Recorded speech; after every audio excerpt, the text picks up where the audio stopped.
কালকে যে নারকীয় অত্যাচার হয়েছে এটা ভারতবর্ষের কোথাও হয়তো এরকম হয় না, নিন্দনীয় ঘটনা।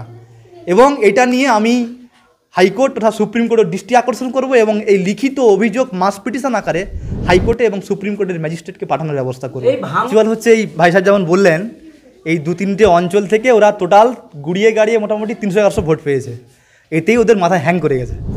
তাই এই হ্যাংটাকে কাটানোর জন্য যদি চাপ করিয়ে কিছু করানো যায়, কিন্তু এবারটা এত সহজ হবে না, অনেক কঠিন। আইএসএফ আগে থেকে সাংগঠনিকভাবে অনেক মজবুত, কমর শক্তিশালী করে ফেলেছে। তাই সেই ক্ষেত্রে আমাদের এখন সংঘর্ষে আত্মরক্ষা করার জন্য, সেই সঙ্গে পাল্টা সংঘর্ষ করার জন্য আমরা তৈরি। তবে হ্যাঁ, চাইছিলাম যে কলকাতা পুলিশ হওয়ার পরে হয়তো শান্তি শৃঙ্খলা বজায় আসবে, কিংবা আগের সেই পরিস্থিতি যেটা ভাঙড় দেখেছে শয়তান মোল্লার নেতৃত্বে যা হতো আর কি, সেই সমস্ত কিছু হয়তো পরিবর্তন হবে। কিন্তু কোথায়, সেও তো একই অবস্থা। কালকের যা মাসির ঘটনা শুনলাম, কালকে যে নারকীয় অত্যাচার হয়েছে এটা ভারতবর্ষের কোথাও হয়তো এরকম হয় না, নিন্দনীয় ঘটনা।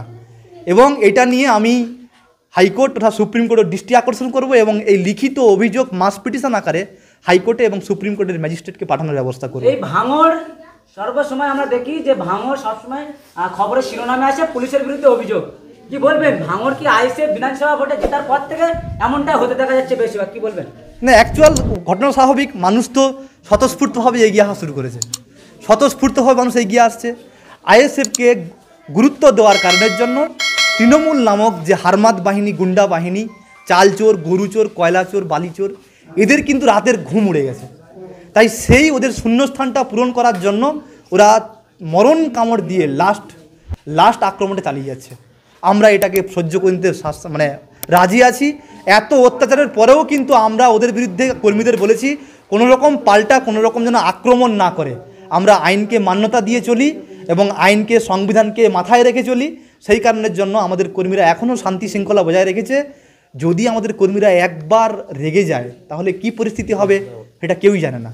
তারপরেও কিন্তু আমরা আইনকে সম্মান দিয়ে চলেছি।